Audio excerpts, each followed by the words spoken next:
What's up, guys? It's time to travel back to Hogwarts to showcase the best wizard deck in Clash Royale. The rank 408 player in the world is vanishing enemies with this wizard deck. Usually, wizard is trash tier. Its range and damage are lacking for its elixir cost compared to Archer Queen, Firecracker, Dark Goblin, Musketeer, and all the other top tier ranged cards. But a few professional players have found a way to unlock wizard's true potential with this deck. Since you've got Giant, Sparky, Mini Pekka, and Dark Prince, you don't have that much room for anti-air answers. If you had a high damage range card like Musketeer or Archer Queen, you wouldn't have enough splash damage and you'd get overwhelmed by bait spam. Especially when the wizard is rapid fire raged up, it'll keep you safe from the annoying goblins, skeletons, and bats, being the best possible teammate for your Giant, Mini Pekka, and Sparky pushes. It's time to perform some vanishing acts on our opponent's armies and towers and assert dominance. Don't forget to subscribe to the channel so you never miss out on any of the daily videos. Lots of love to everyone that's using credit code SirTag to make all of the high effort videos possible. Jump into the game against Pedro. We're gonna figure out what his deck is by going in for a Dark Prince at the start and hopefully just getting him to spam into our Sparky really aggressively. He's gonna go for Mega Minion. Usually whenever we see that, it's gonna be a beatdown deck, maybe gonna be Golem, potentially a Lava Hound deck. That's what I am used to seeing. If it's Graveyard, I wouldn't be super surprised by it either. So we cycled the Dark Prince directly into his Electro Wizard and Mega Minion, so that's 7 elixir for him. I dropped 4, so not the best trade in the world for me. Oh, it's a Sparky brother. Wow. Yeah, you just don't see too many other Sparky people in this game anymore.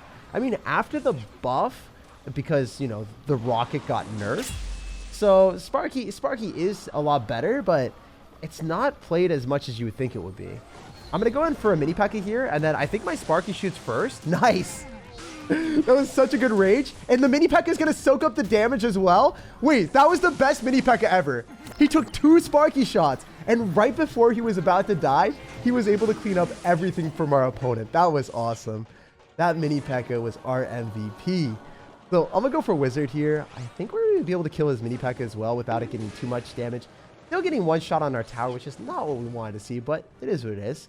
I don't have a reset because I don't have a zap in my deck. So in the Sparky mirror matchup, generally what you want to do is bombard your opponent with minion horde when they don't have the right card cycle and take full advantage of the minion horde, sweeping up a massive positive trade for you.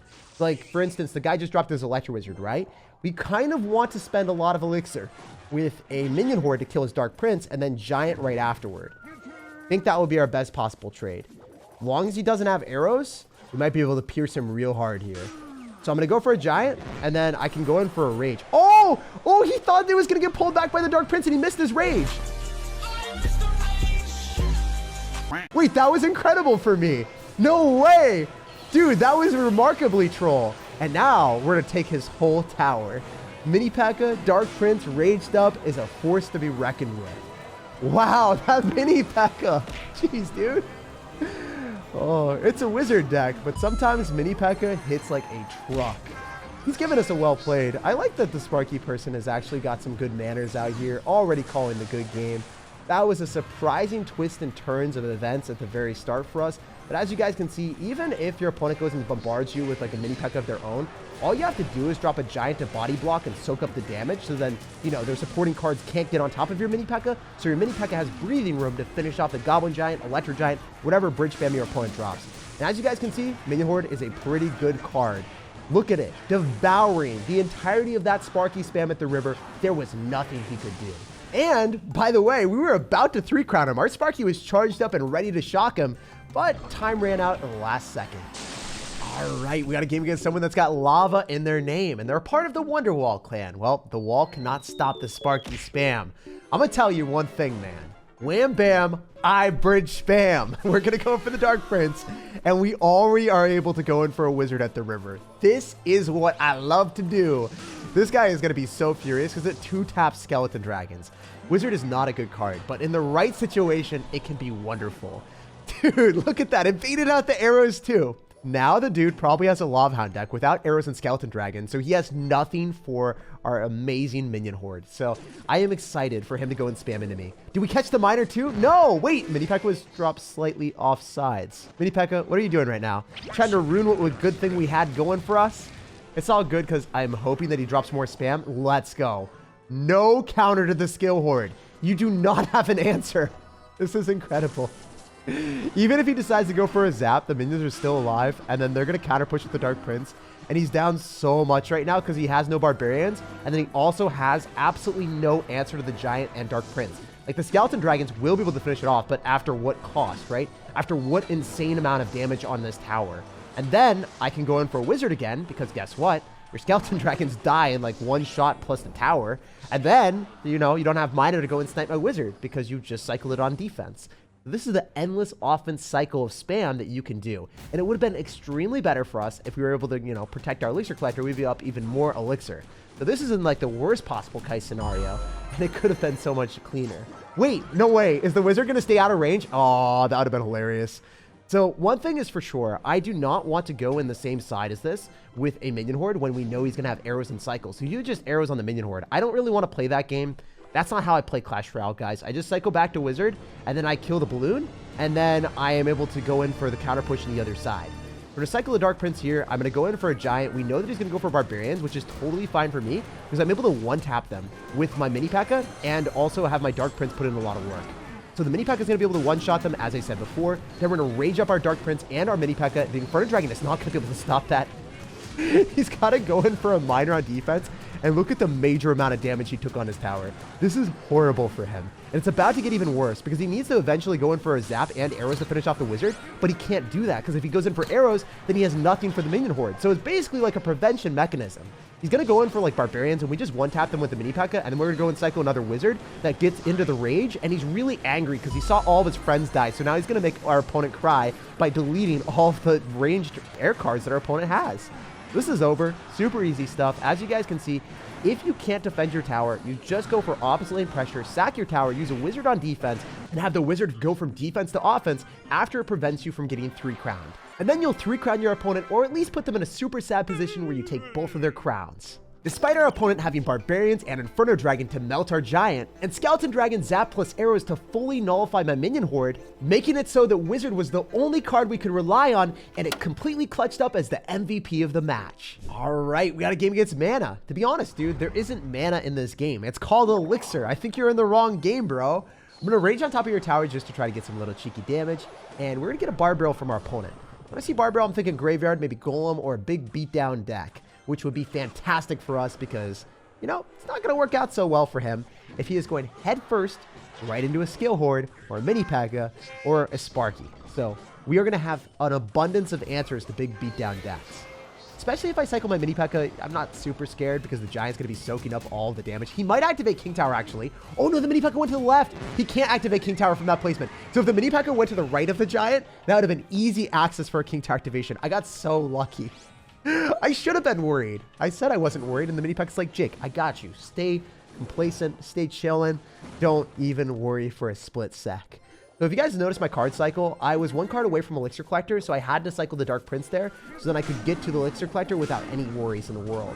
You want to make sure that you get as many Elixir Collectors as you possibly can in a matchup where your opponent also has Elixir Collector. Because in this type of environment, whoever has more Elixir Collectors will get more Elixir, and then person with more Elixir generally wins the game.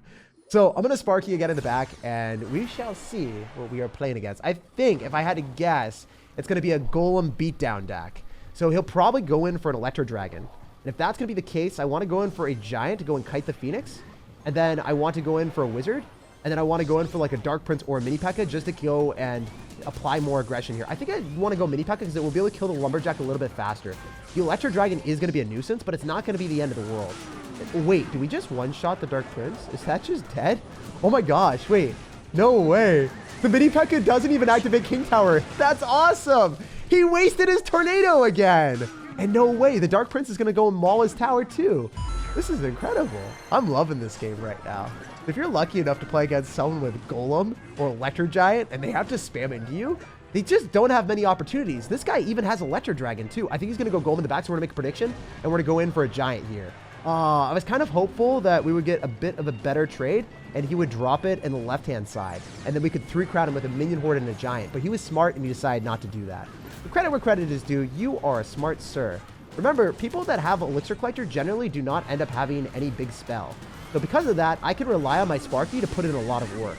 So I'm going to try to go in for like a mini pekka here and make sure that the Sparky is able to continuously give us good trades and just kill the golem. Because if we can kill the golem, then everything else will die as well. Especially if we rage up our Sparky and our wizard. Look at the splash damage I'm getting. Look at that splash damage. Now you see his units. Now you don't. They're gone. Sayonara, sir. He might tornado the wizard away, but then we just go for a high dark prince and we say hello to more value. Also, the wizard got knocked back by the phoenix, so if he tried to tornado the wizard, he would have missed, and that would have been really funny. Sparky mini pekka completely shreds golem, giving you easy victories every time. Because if you get an elixir collector up, you force them to spam into you, which will generate you massive positive elixir trades. And if they've got Electro Dragon, just spamming the other side when they start up their Electro Dragon, so they can't build up a big push after shutting down your Sparky. Yo, this guy finished 100 in the world. Oh my gosh. This guy is going to be the most talented player we played against all day. Please give me a W. Let me destroy Mr. Mango Stone. Dude, mangoes are delicious, and his tower about to be sublimely nutritious. So, Dark Prince, you have the ability to go and feast on the tower. I grant you permission. That's not good. Do not want to see a bowler. So I guess we can go for a Sparky in the back, but generally whenever I play against bowler, it means it's going to be a graveyard freeze deck, and freeze is not friendly to Mr. Sparky. It resets everything, and it resets all of our hard work. Okay, so I'm going to go for an elixir collector here, but I'm not going to do it too soon. I want him to think that I'm really going to go and commit to the Sparky push, so I want to see him overspend. So I'm an elixir collector, and we can go in for a wizard depending on what happens. He has to drop something else. He can't just let that roll. Let's freaking go. Ooh, scary.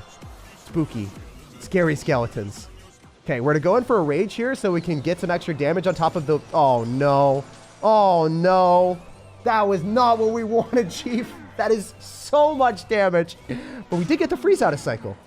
Maybe it was what we wanted all along. Maybe. I don't know. I'm going to go mini pekka here as well because I think he's going to try to get away with goblins, and I don't want the goblins to be able to kill it. I want the goblins to die and then have the mini pekka lock onto the tower. Please let this work. I had this magnificent plan in my brain, and it's not working. It's bringing me a lot of pain, bro.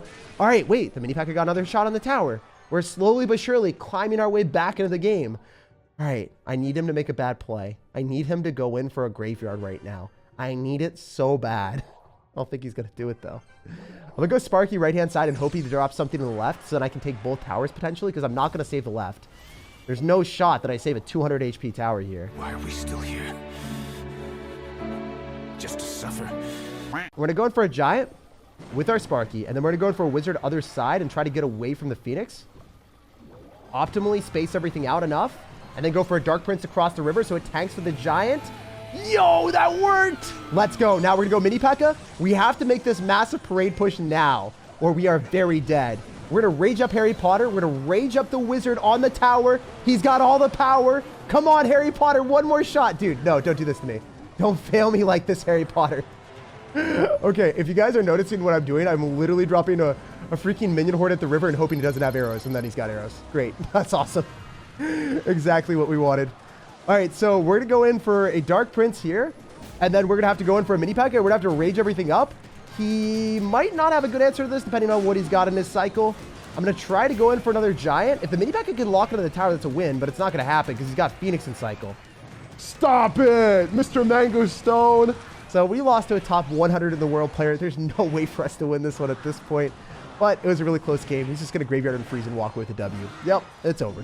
So if you're unlucky enough to play against a top 100 player, you might not be able to win that match. But I gotta say, if he didn't have arrows, Inferno Tower, and freeze, we would have 100% won that. He just needed one less of those 3 counters. Still an extremely close game though, where we got a top 100 player to 600 HP when he had a counter deck. You can't win them all, so we'll bounce on next game and hopefully collect a W there. We got a game against Molt-YouTuber, and he's losing the E, so you know, you are slightly less than official, my dude, I gotta say. Oh, he's crying because he forgot the E for sure. Feels bad to be him. I'm gonna go for an elixir collector in the middle, and we'll see what he's up to. Definitely gonna go and mute him so you guys don't have to hear his crying faces the entire time. Oh no. Guys, this is not good. Whenever we play against someone with Earthquake, and we're running elixir collector, that is the only spell in the game that gives elixir collector a negative elixir trade. So I don't know how I'm gonna win this, but I'm gonna have to try my hardest. So I'm going to go in for a Dark Prince here because the mini pekka should get distracted by goblins since he dropped them directly behind the Hog Rider. Maybe we can do some dual lane shenanigans or pile on the offense and single elixir. That's what we're trying to do. Oh my gosh. What? That's a Mega Boy with a Hog Rider. Okay. Mega Knight, Hog Rider, Earthquake is not something that you see very often. But there's one amazing thing here. That's 7 elixir, and he wasted arrows too. Wait, he's dead. Oh, yo. Return back the emotes so you guys can see what he's thinking. Minion, Horde, and Giant. I choose you. There's no chance he has any way of defending this effectively. Even though archers are overpowered, they're not good enough. So as you guys can see, you bait out your opponent's spells just once with the Dark Prince shield, or maybe a wizard that's counter pushing that they have to kill with arrows, or maybe they'll even arrows your elixir collector. Then you go Giant, Minion, Horde, you just win the game. And it's as easy as that. For the rest of the game, all the dude is going to be laughing, and he can't do anything. A few dominance is asserted later. Extraordinarily easy game, and I almost had the 3-piece too. I'm sorry, Molt, we had to do you dirty. When Giant Minion Horde rages dropped at the river without your opponent having any counters, you're gonna be dropping towers real quick. Like if you enjoyed the Harry Potter shenanigans today, subscribe for more daily videos, and have an incredible rest of your day.